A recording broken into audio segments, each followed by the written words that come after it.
हरियाणा की बात में आपका स्वागत है। मेरा नाम राजीव कुमार है। मासूम शर्मा हमारे साथ में है और लगातार कंट्रोवर्सी जो है वो जारी है।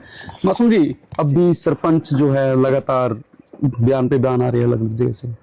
देखो क्या है कि पहली बात तो मैं सबसे पहले बात बोलूंगा कि जो 70 सरपंच वाली मैंने बात कही थी उस पर मैं कल भी मैंने इंटरव्यू में बोला था।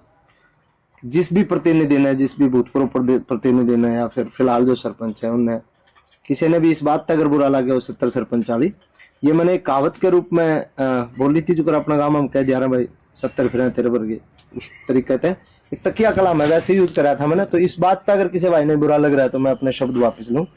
और बाकी देखो जो बात विरोध की है, विरोध तो जिंदा लोगों का होता ही है, ठीक है।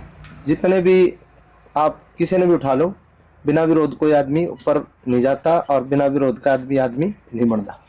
विरोध करनी है करेंगे, समर्थन करनी है समर्थन करेंगे, प्यार जो करें प्यार करेंगे, ये तो चलता रहा है।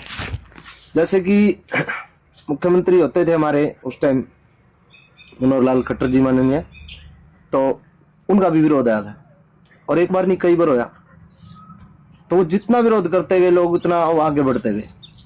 एक बार तो आपने याद होगा कि रथ यात्रा चल रही थी और उस रथ यात्रा में एक चांदी का मुकुट उनको पहनाया जा रहा था और वो चांदी का मुकुट कई जगह मन भी मिला है। एक बार मथुरा में एक मेरा दोस्त है राजा भैया, उसके पिताजी वहाँ विधायक हैं, तो उसके घर पे मैं गया था तो उसने मेरे को वो राजा ने जो मुकुट पहनाया था मेरे साइड में हो गया और वो इतना पहना, मतलब एकदम ब्लेड जैसा हो, पत्थर का हो, थोड़ा पतरा टाइप हो है चांदी का जो मुकुट है, वो एकदम चाल गया तो एकदम मेरा दर्द हुआ। तो जब मैंने बेरा के मेरे परान लग रहा है फिर भी मैंने मेरा थोड़ा एकदम चाल गया, तो अनदेखे अगर पाँच से कोई परान लग रहा है और उसका वो चाल गया और उसका एकदम दर्द हुआ और दर्द में आवेश में एक बात कह दी, तेरी गर्दन काट दूंगा, तो क्या बात होगी, उससे बात पे विरोध हो गया था।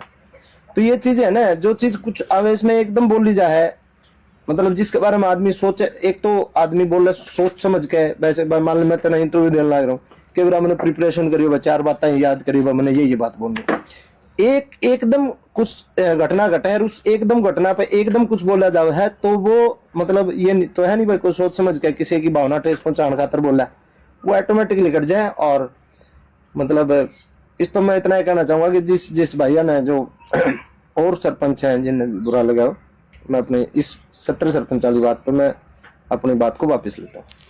आपका कल जो बयान आया उसके बाद भी कई सरपंच हैं, सरपंच एसोसिएशन के जो प्रधान हैं वो भी कह रहे हैं कि कल भी जो बयान आया हम उनसे संतुष्ट नहीं है। कब कितना आप जायज मानते हैं कंट्रोवर्सी जो? देखो जो मैंने कल भी बोला आज भी मैं बोलने लग रहा हूँ, हमारा वो रिश्तेदार था, रिश्तेदारी का मामला था आपस का, मैं उसने जानू को नहीं था, इस वजह से वो सारा मामला होया। क्योंकि हमारी जब सिस्टर मुआना गांव में भी आई थी तो उस टाइम भी वो जींद रहा करते, जींद शादी हुई थी, जींद हम आना जाना मुआने, तो मैं कदे एक दो बार कलाकार बनने के बाद मान लो किसी ने बुलाया है, किसी फंक्शन में बुलाया, नू गया हूँ मैं आज तक। मान ले कोई भी मेरे मौसा जी गुजरे जब भी वो जींद संस्कार हुआ था सारा, तो मैं गाँव के लोगों ने उस तरीके से उनके परिवार के लोगों ने मैं जानता हूँ, तो सारा मामला ये था। और बाकी कुछ एक लोग मान लो विरोध करें तो ये बुनती तो ठीक है इसका। कुछ लोग ये भी कह रहे हैं कि कितने बाउंसरों कार्यक्रम करके दिखा इस टाइप से। कोई नहीं, जब वो कोई फीस देगा हमने बोला होगा उड़े भी जाओगे, ठीक है। हमारी फीस जो अफोर्ड करेगा, जो हमने बुला होगा उसका कार्यक्रम में जावांगे, चाहे कोई बात नहीं। जो वो कम है वो भी शायद उसका ठीक कर रहे हो, उनकी हो इतनी हिम्मत के भाई कर दें तो कर लेंगे भाई, हमने जब कोई बुला होगा तो हम जावांगे। चलो, ये हमारे साथ मासूम शर्मा थे जिनका साफ तौर पर कहना है कि इन्होंने जो 70 सरपंचों वाली जो बात कही थी आज उसको ये वापस लेते हैं। हरियाणा की बात के लिए जींद से राजीव कुमार की